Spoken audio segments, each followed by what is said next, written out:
Hello and welcome to Julian's Lab.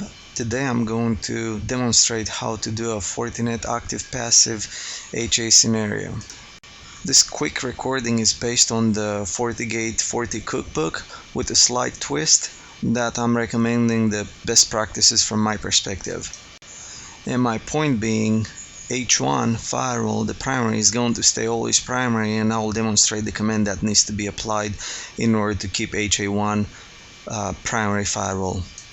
And I have the summary of the commands, and I'm going to list those also in the description of the recording below. So H1 primary, it needs to have a cluster group name, ports defined, and overwrite enable, and wait time with a certain amount of seconds. The secondary one, what I'm going to do for the secondary firewall here is I'll copy the one that is my production firewall, and the only two changes that I need to do are going to be one on the host name. I could name that however I want to name my HA2, and I need to change this priority lower than the primary one. So the default is 128. As long as you're setting up your priority lower than that, your HA secondary is going to stay secondary with this override command every time when HA1 boots up or goes down. As long as it's coming back up, it's going to stay the primary. So let's begin. There are few conditions or must know. So you must know that it's not going to be working with DHCP or PPPoE assigned IP on any interface, but it can be a DHCP server on a LAN, for example. And you must have the same hardware and the same firmware. In my lab, I have two FortiGate 80E. One of them is called firewall HA1. The other one, I name it not configured. Now here are the steps that we need to take. One, firewall needs to have one name, obviously, the other one a different name, so we can differentiate those.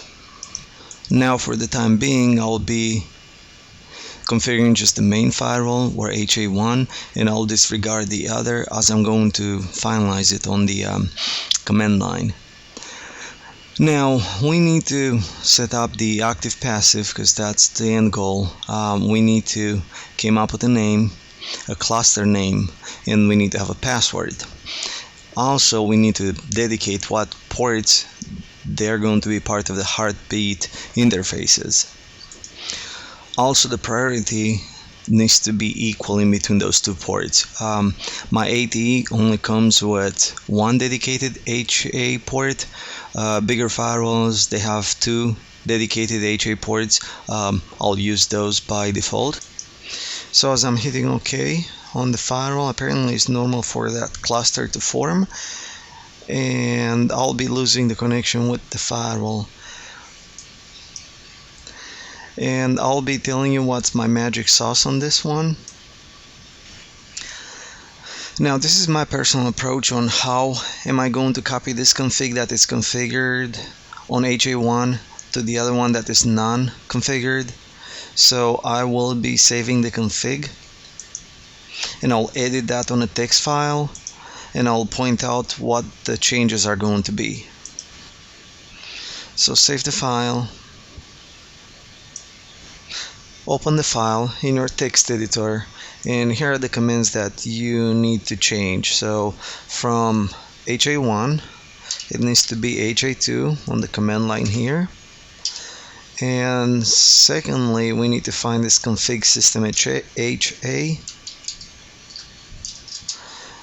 and we need to change the priority to 100, which is lower than 128 that we had by default. So literally we just go right before the end, and we're going to set priority 100. So two things that we did: change the host name, and I changed the priority, which is going to make this secondary, and I'll get to keep the same cluster name, same password that was being set up, same two ports, and the config should be identical. Save this new file, import it to the second firewall, and you should be good to go. Now back to my second firewall. I'll upload that new file that I just saved from the other firewall. So restore, and you can go and drag and drop the file, hit OK, and I'll pause the video. I'll see you once the firewall reboots. It did took a moment for the second firewall to came up, but it came up. I can see the second name, HA2, and because of the priority 100, it's lower and is the slave. Now the final thing that I want to point out is that I want to keep the HA1 as my primary and HA2 as the secondary, like always. In order to do so, I'll enable this command that is called Overwrite, even though the Forti cookbook is saying that if you enable Overwrite, it can cause minor traffic disruption, and you can read the rest. Now, to avoid those disruptions, you just have to set up this wait time, and that's going to prevent those little timeouts that are going to happen. So that's what I'm going to do.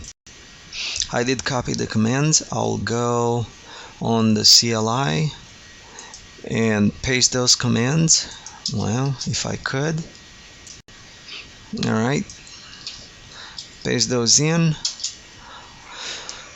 I'll do a config system HA show so I can see the cluster name, active passive mode, the ports, overwrite enable, and timeout. With that being said,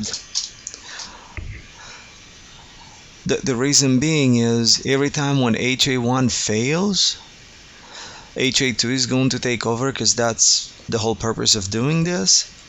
But then once HA comes back on, because of his higher priority and this overwrite, it's always going to take over. So again, HA1 is going to stay as the primary for as long as his priority is set up higher than the slave, than the secondary one, and the override command is going to force HA1 always taking over, which is not really specified in the Forti cookbook.